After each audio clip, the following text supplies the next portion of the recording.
الحمد لله فاطر السماوات والأرض الحي القيوم، وأشهد أن لا إله إلا الله وحده لا شريك له، وأشهد أن محمدا عبده ورسوله صلى الله عليه وآله وصحبه ومن والاهم بإحسان إلى يوم الدين. أيها الناس، إن الله له الصفات العليا، ومن تلك الصفات الستر. أحبائي في الله، موضوعنا اليوم عن الفضل الستر. معاشر المسلمين، إن الستر من المسلم ستره الله يوم القيامة. وفي بعض الروايات ستره الله في الدنيا والآخرة، بل إن الستر لعيب غيره يكتم سوءا أن ينتشر، وفي انتشاره إعانة على فشل المنكر وتقوية للشيطان على المعاصي. قال تعالى: إن الذين يحبون أن تشيع الفاحشة في الذين آمنوا لهم عذاب أليم في الدنيا والآخرة. وقال صلى الله عليه وسلم: كل أمتي معافى إلى المجاهرين. وإن من الجهاد أن يعمل الرجل بالليل عملا ثم يصبح فقد ستره الله تعالى فيقول: عملت البارحة كذا وكذا وقد بات يستره ربه. الحمد لله. ambe aratala tano sambolo tambara ani dugukolo tamba. Ambe aratala tano nyalmaya masa min lorana ayara ka kewali. Ambe seriya kuti gorekte fo aratala kene. Fo ishele ma fara arata masayala. Ambe banga seriya kan bogami ala kare Muhammad sallallahu alaihi wasallam aratala ka jerima ala ka kide. Ambe solike arakara ka nasumo na sahaba ani mɔgɔ tola o ka kana kan di ɲumanya ka kɛli ye fo ka taa se diinalo ni alikiyama ye. Alhamdulilayi, balimasilamɛw, an b'a dɔn ka faamuya ko Ala Taala ka mankutu ka ca. Ala Taala ka mankutu o bɛ mankutu min kɔrɔ tali ye. Ala Taala ka mankutu kɔrɔ mankutu dɔw bɛ yen a b'a fɔ ko sutura. O sababuya kosɔn nin ka walanda bɛna kuma fɛn min kan o de ye sutura ye. Ka ɲɔgɔn sutura diinɛ kɔnɔ, ka ɲɔgɔn sutura an ka kɛwale la, ka ɲɔgɔn sutura an ka sigidaw la. Balimasilamɛw, sutura o ye kiden bɛɛ ka mankutu ani dugumɔgɔw ka mankutu. Bal inna sitra muslim ghayrihi iza aznaba alamatun ala mahabbati llah. Mun yɛrɛ ka mankutu kɔrɔ ni mun b'a a mun wɛrɛ sutura ou bien silama b'a sama wɛrɛ sutura, o bɛ kanu de yira o ni ɲɔgɔn cɛ. Mɔgɔ mɔgɔ ni ka ko dɔw kɛ ni i tɔɲɔgɔn k'u sutura, o b'a yira ko kanu de bɛ o ni ɲɔgɔn cɛ.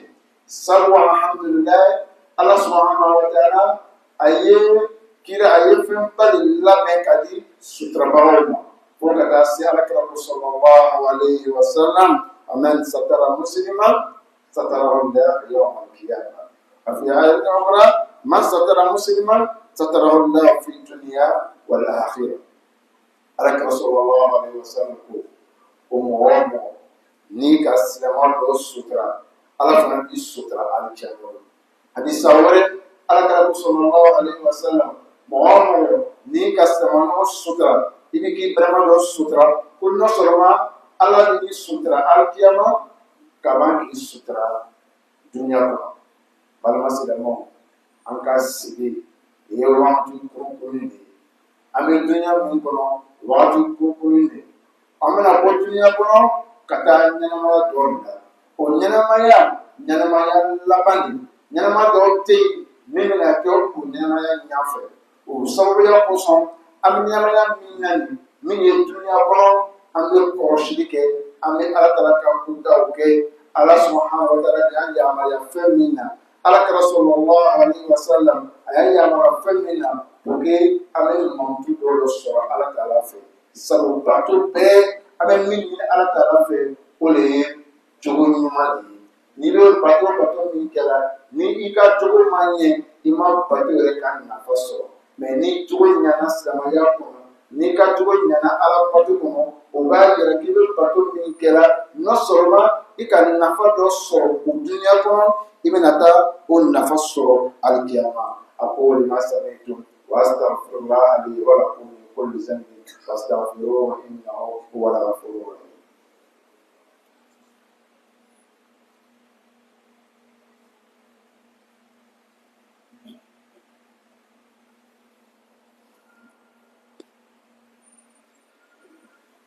Alhamdulillah, louange à Allah, le créateur du ciel et de la terre. Louange à Allah, le vivant, celui qui subsiste par lui-même et par qui tout subsiste. Nous attestons avec véracité qu'il n'y a point de divinité qui est digne d'être adorée qu'Allah. Allah n'a pas d'associé. Également, on atteste notre bien-aimé, le prophète Mohammed sallallahu alayhi wa sallam, est bel et bien son envoyé. Paix et salut sur le prophète, ainsi que sa famille, ses compagnons, et tous ceux qui vont suivre ses enseignements en faisant les bonnes actions jusqu'au jour de la rétribution. Chers fidèles, Allah a des attributs. Allah subhanahu wa ta'ala, il a des attributs et non les attributs que lui-même Allah il a élevé. Et parmi ces attributs, il y a le fait de cacher les défauts. Voilà pourquoi notre thème de ce vendredi est citré. Comment cacher les défauts? Quelle importance le musulman peut avoir lorsqu'il cache les défauts de son frère musulman?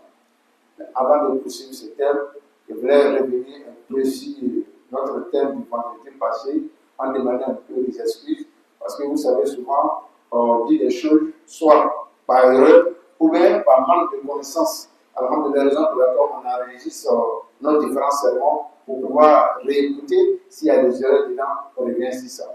On ne peut pas dire que peut-être c'est erreur, mais peut-être c'est le propos qui a été un peu grossier. Je dis comme ça dans notre sermon en relatant une histoire en disant que la religion appartient aux savants. Nous avons dit ça, mais en réalité, la religion n'appartient pas aux savants.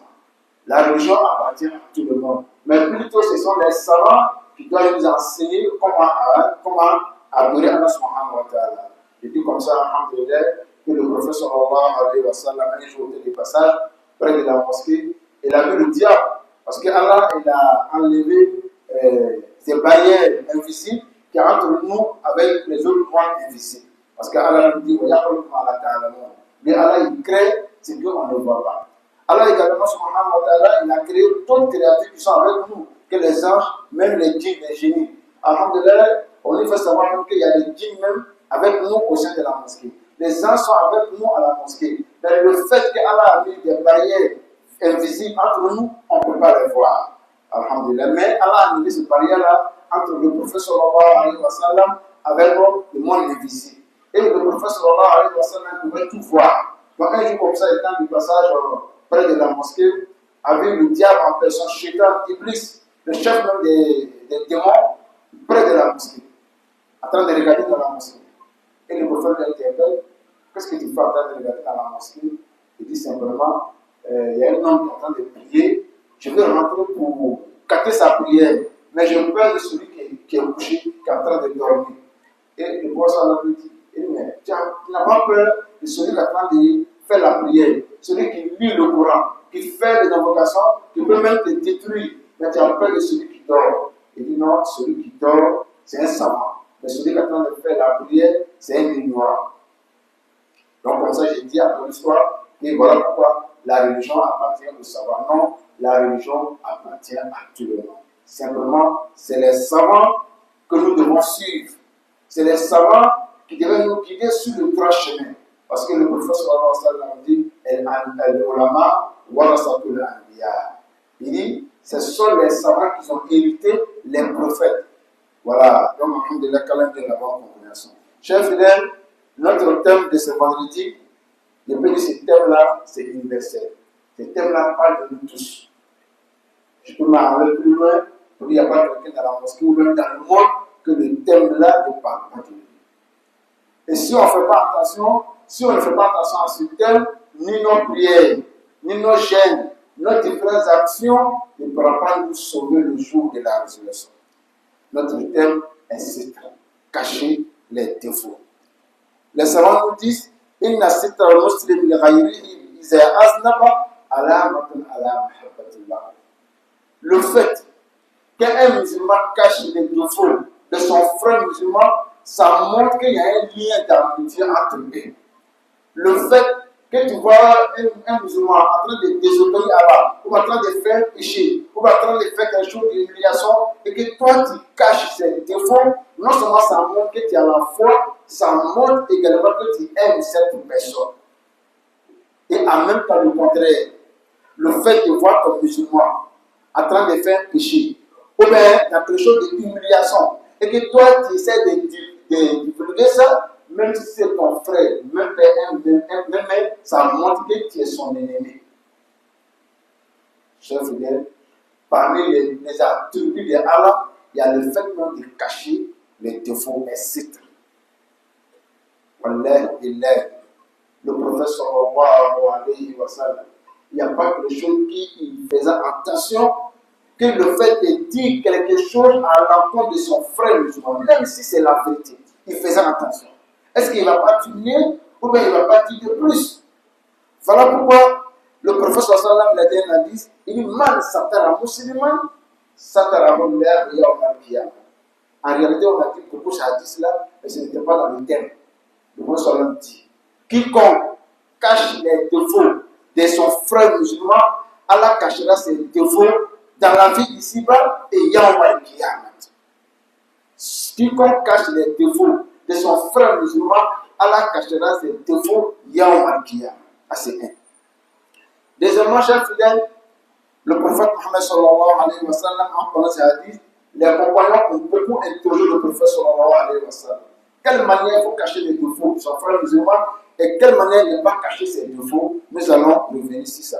Mais Allah subhanahu wa ta'ala nous dit dans le Saint-Coran Inna allazina yuhibbuna an tashi'a al-fahisha fil lazina amanu.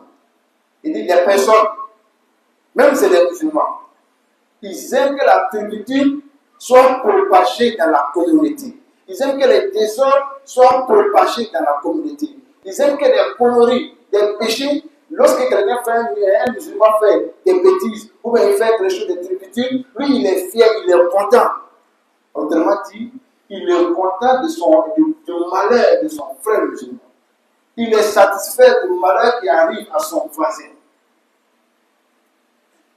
Tu peux être renvoyé. Les enfants peuvent ne pas aller à l'école. Ou bien il a fait des péchés. Ou bien il a pris l'alcool, il a une ancienneté forte. Toi, musulman, le fait que tu es fier de son péché, Allah subhanahu wa ta'ala dit Lahum azabun alim fi dunya wal akhirah. Même si c'est un péché que la personne a fait, Allah réserve un châtiment douloureux pour toi dans la vie ici-bas et yawm al-qiyamah. Même s'il est dans le péché, même s'il est dans l'erreur, le fait que toi tu es content de ce qui lui arrive, Allah réserve un châtiment douloureux pour toi dans la vie ici-bas et yawm al-qiyamah. Abu Darda, radiallahu anhu, lorsque Omar bin Khattab lui a choisi pour aller comme un prédicateur à Cham à l'époque, lorsqu'il est arrivé à Cham, il a vu des personnes qui sont assemblées. Il s'approche, il voit quelqu'un qui est couché au milieu, les gens en train de les jurer, d'autres les insultent, d'autres lui portent la main. Abu Darda demande qu'est-ce qui se passe? Il dit non, c'est un homme, il a fait un péché, il a désobéi à Allah. Abu Darda s'est mis en pleurs. Il dit mais cet homme, s'il était tombé dans le puits, qu'est-ce que vous avez fait? Et il dit non, on va l'aider à le faire sortir dans le puits. Il dit mais n'aidez pas le diable contre lui. Lorsque vous l'injurez, vous vous moquez de lui, vous le méprisez, c'est comme vous aidez même le diable contre lui. Plutôt conseillez-le, plutôt appelez-lui à la raison. Et quand c'est comme ça, le diable se met en colère. Ramenez-le avec Allah subhanahu wa ta'ala, ne le ramenez pas vers le diable.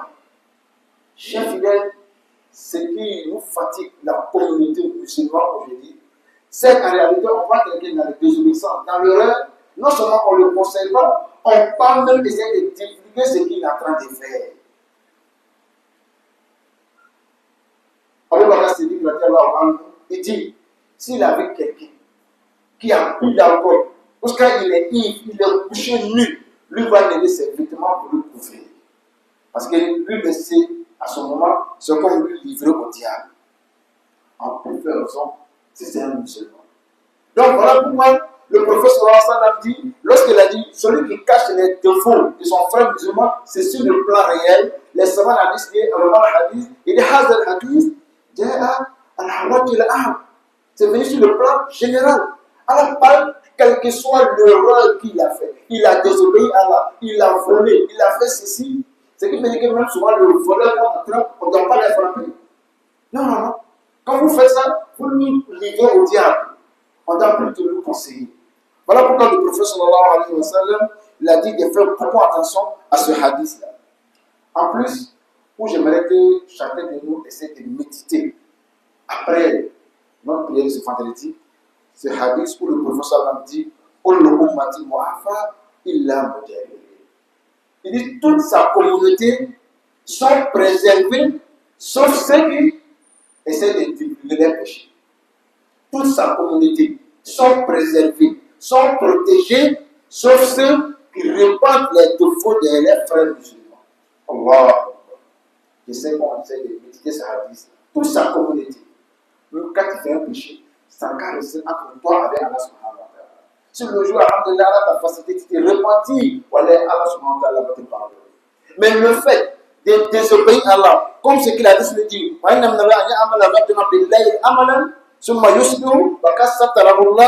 y a des personnes, la nuit, dans l'obscurité, ils ont désobéi à Allah. Ce qu'ils ont fait, c'est entre eux avec Allah. Et Allah même les a cachés. Allah a caché leurs défauts. Et ils se lèvent matin, dans notre communauté, j'ai fait ceci. Bien que j'ai fait comme ça, le prophète dit, toi Allah va jamais te pardonner. Pourquoi Ibn Abbas dit,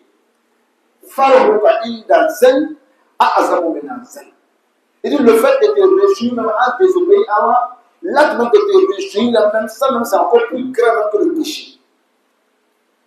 Tu allais arnaquer quelqu'un. Tu as fait un truc, tu as allé mentir à quelqu'un, et puis avant de l'heure, tu as gagné des choses. C'est un péché. C'est forcé qu'il y a un qui va te demander.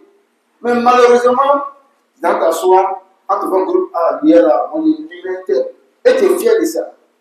Elle a dit que l'acte là même c'est plus grave que le péché. Voilà pourquoi le prophète sallallahu alayhi wa sallam nous dit de faire beaucoup attention à tous les actes que nous allons poser. Cet thème là même nous l'amène dans beaucoup d'histoires. Lorsque tu fais des péchés et que toi-même, ça reste entre toi avec Allah, le jour que tu demandes pardon à Allah, dis-toi c'est sûr et certain qu'Allah va te pardonner. L'histoire de Moussa alayhi salam, où Allah les a éprouvés avec la sécheresse pendant des mois. Et je vais 60 000 personnes. Ils sont sortis, implorer le pardon d'Allah, implorer le secours d'Allah. Et Allah a dit à Moussa alayhi salam, Moussa, je ne peux pas vous donner la pluie. Je ne peux pas vous assister avec la pluie. Parce qu'il y a quelqu'un dans ta communauté, il n'y a pas un péché que lui n'a pas fait. Toujours il fait des péchés. Donc, tant qu'il est parmi vous, Moussa alayhi salam, Moïse, Allah dit qu'il ne va pas faire descendre la pluie. Et Moussa se retourne, dit à sa communauté. Il dit, Allah vient de me parler. Lorsqu'il dit qu'il y a quelqu'un parmi vous, lui-même il se connaît. Allah dit qu'il a fait tous les péchés. Il n'y a pas un péché qu'il n'a pas fait. Donc, à cause de lui, Allah va nous faire mourir de quoi? De soif. Moussa dit que la personne n'est pas sortie. Cet homme qui se voit, il a baissé sa tête, personne ne regarde, il s'est mis à pleurer. Et il a dit dans son cœur, et Allah, si aujourd'hui tu m'as humilié, et ce n'est pas ce que je vais arriver. Allah, pardonne-moi. Sincèrement, je ne veux plus faire de péché. Il a dit ça dans son cœur. L'homme n'a pas fini de parler, Allah peut descendre la pluie. Et Moussa, il n'était pas Allah, mais Allah. Il y a personne qui est sorti de ma communauté et tu as fait descendre la pluie. Allah dit oui, la personne en question, il s'est repenti envers moi. Il a demandé pardon. Et Moussa, alayhi salam, encore, il demande à Allah, mais Allah, mais fais-moi connaître la personne. Il veut savoir c'est qui au juste. Regardez ce qu'il Allah va dire à Moussa, alayhi salam. Allah subhanahu wa ta'ala, notre créateur, c'est-à-dire lui-même qui s'est attribué même la miséricorde, où il dit, Kataba ala nafsi rahma. Allah même s'est attribué à la miséricorde. Il dit à Moussa, alayhi salam, Ya Moussa, un homme qui s'est caché, pendant qu'il me désobéit à moi, Allah, j'ai caché tous ses défauts, pendant qu'il me désobéit, Tu veux que je ne gagne humilié aujourd'hui, alors qu'il s'est retourné envers moi, alors qu'il s'est demandé pardon envers moi, Moussa, tu ne vas jamais le comprendre. Subhanallah. Chers frères, qu'est-ce qu'on va le faire en enfer? Qu'est-ce qu'on va le faire en enfer? Il y a souvent comme ça qu'il dit. Il dit le verset coranique qui dit que les anges vont demander aux musulmans, Mas salakakum fi sakara. Que Allah ne parle que les anges vont parler de la cour du prophète sallallahu alayhi wa sallam. Qu'est-ce que vous avez fait et que vous voulez aller en enfer? Mas salakakum fi sakara. Parce que Allah nous a donné tous les voies et moyens, non seulement pour se faire pardonner, également aussi pour avoir le paradis. Mais c'est nous-mêmes, on va se condamner par l'enfer parce qu'on est quitté sur les droits chemins.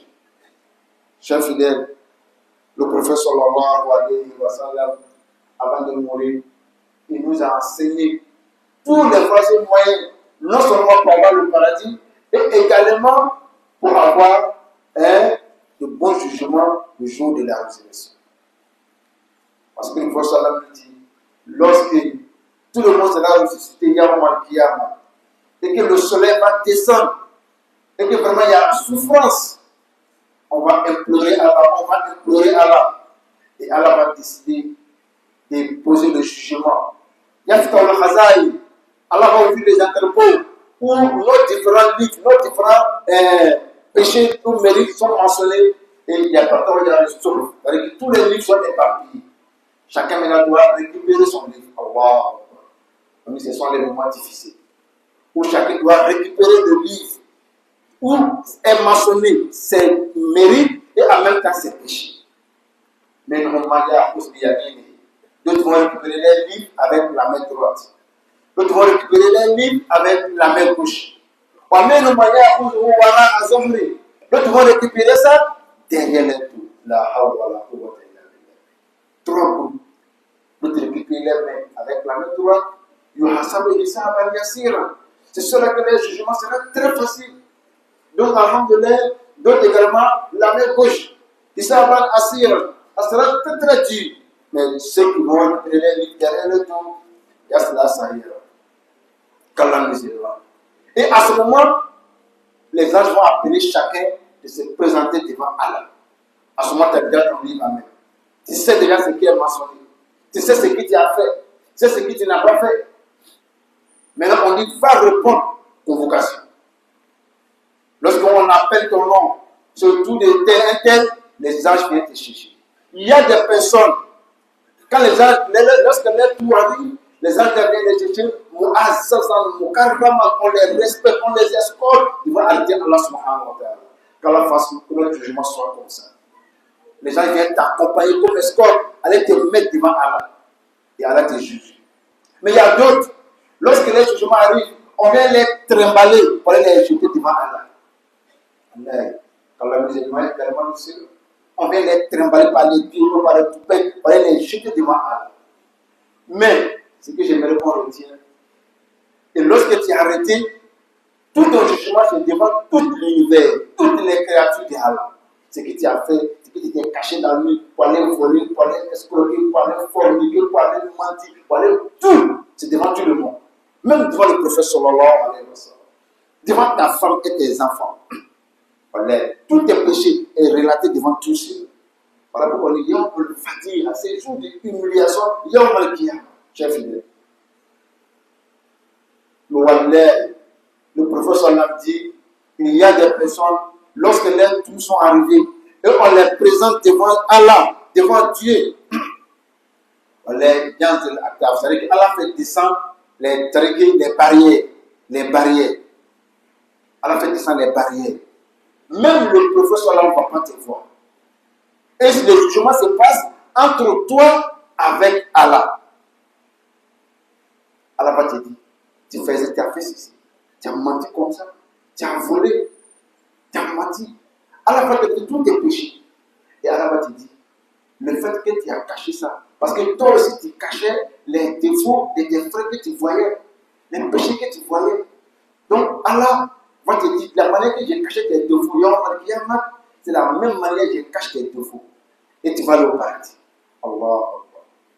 Mais si c'est celui, imam, j'ai vu des fidèles à ta partie là-bas, imam, il veut te filmer dans la plage là-bas. Lui, tout ce qu'il voit, il veut que ça demande. Tout ce qu'il voit, il veut que ça dans les grains. Tout ce que toi tu fais aussi, nous tous, on va voir Seigneur notre bien. Le prophète sallallahu il dit, même Shafi, il dit, même si lui, il voit quelqu'un qui a pris l'alcool et que le reste même ça fait, se sépare, il va dire que non, ils ont pris l'alcool à professer sur son visage, qu'il n'a pas pris. Lorsque sa femme a accouché, bon, c'est un peu sa femme parce qu'en islam, on n'a pas fait ce grossesse, il faut que je dise ça pour la charia. Lorsque la femme a accouché, il a pris le bébé, matin très tôt. Il avait une mosquée au loin, la mosquée de nous pas dans son quartier. Il allait au loin, il s'est caché.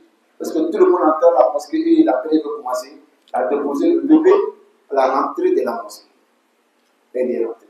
Et pendant la prière, les gens ont commencé à entendre le bruit près de l'enfant. Et après la prière, tout le monde est sorti. Sans faire des pieds qu'elle déposait l'enfant. Et lui-même, il est sorti dernier.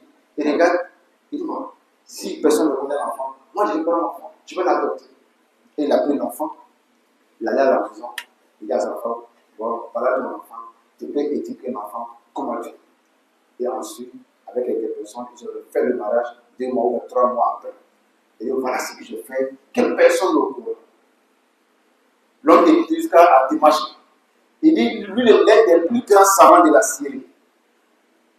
Il dit, j'ai vu le prophète sallallahu alayhi wa sallam en rêve. Et le prophète sallallahu alayhi wa sallam m'a dit de te chercher et de te dire que lui, le prophète, il te promet le paradis. Que je te promets le paradis. Et l'homme qui était à Dimas, l'homme qui est le plus grand savant, qui a mémorisé le Coran, qui a mémorisé plus de combien de milliers de hadiths, le prophète lui a promis le paradis. Le prophète a promis le paradis à un vendeur de fruits. Parce que simplement, non seulement il a un bon comportement, mais il a caché les défauts de quelqu'un. Lorsqu'on va faire du karma, que chacun de nous essaie de méditer. Combien de personnes nous on a défini leurs défauts? Moi, mais ici dedans. Combien de personnes nous on a défini leurs défauts, leurs erreurs? Parce que la formation que souvent on fait, on dit même quand tu vois ton fidèle dans le couloir, fais comme tu ne l'as pas vu. Fais comme tu ne l'as pas vu. Les choses que je ne veux pas raconter ici, mais comme Dieu merci, les personnes ont déménagé ici. Bon, ça, on va laisser ça, Inch'Allah. Quand on a la bonne compréhension. Vous voyez? Donc, alhamdulillah, le prophète sallallahu alayhi wa sallam, même un jour, il était arrêté avec sa femme Maïmouna à la mosquée. Comme il n'y a pas de lumière, il y a 2 compagnons qui passaient, 2 savants qui passaient. Et le prophète les a appelés. Il dit, venez. Les savants l'ont salué, mais ils n'ont pas vu sa femme. Ils n'ont pas vu Maïmouna. Et quand les 2 compagnons passaient, le prophète les a appelés. Il dit, venez. Il dit, je suis arrêté avec ma femme Maïmouna. C'est pas quelqu'un d'autre. Et les savants disent, subhanallah, comment tu peux imaginer ça de nous? Il dit, non. L'homme là, le cœur de l'homme est libre, surtout quand il est pur. Donc tu fais très attention. Donc on demande à Allah subhanahu wa ta'ala de redonner la bonne compréhension, qu'Allah fasse son démouvement sincère. Allahumma aïz al-Islam wal muslimin, wa azil al-shirk wal mushrikin, wa damir a'da ad-din. Allahumma man ahyaka minna fa ahyi al-Islam, wa man tawafaka minna fa tawafa al-iman. Pour terminer encore, on va dire passer les cours de vacances qu'on tenait à la mosquée, à la fin du mois, on va arrêter. On va arrêter. Mais, au lieu de parler derrière vous, votre imam a critiqué aussi, il a caché de vous, ça je n'ai pas caché de vous. Et dit en même temps. Le cours qu'on donnait, ce n'est pas fils à l'élève. Ce n'est pas pour la cause d'Allah. C'était payant. Mais c'était devenu comme une garderie d'enfants. L'enfant est à la maison, il fait rien, tant ici là, va te ça là. Quand nous on partait à l'école, on payait l'argent. Le diplôme qu'on a mis là, on a payé l'argent. Et les cours qui viennent apprendre à la mosquée là, c'est plus important que les cours que tu parles, tu vas prendre jusqu'à l'université. D'autres personnes sont déposer leurs enfants jusqu'à les 3 mois qu'on a fait. Ah, il y a ça. Sinon, on dit qu'on va réclamer ça, on va réclamer. C'est notre droit. Mais cette fois-ci, on pardonne. Voilà, mais cette année, on pardonne. Mais l'année prochaine, si c'est toujours en vie, Inch'Allah, il sera en vie. Si c'est toujours en vie, on ne va pas accepter ça. Ça, seulement, c'est clair. Les 3 mois, on a dit 2000 francs. Mais pour l'année prochaine, les 3 mois là, on paye en même temps avant de commencer. Et puis on signe. Si on a pu faire les 3 mois là, alhamdoulilah. Si on n'a pas fait les 3 mois là aussi, il n'y a rien aussi qui a remboursé. parce que nous sommes intelligents. Subhana rabbika rabbil izzati amma yasifun wa salamun ala al mursalin walhamdulillahi rabbil alamin.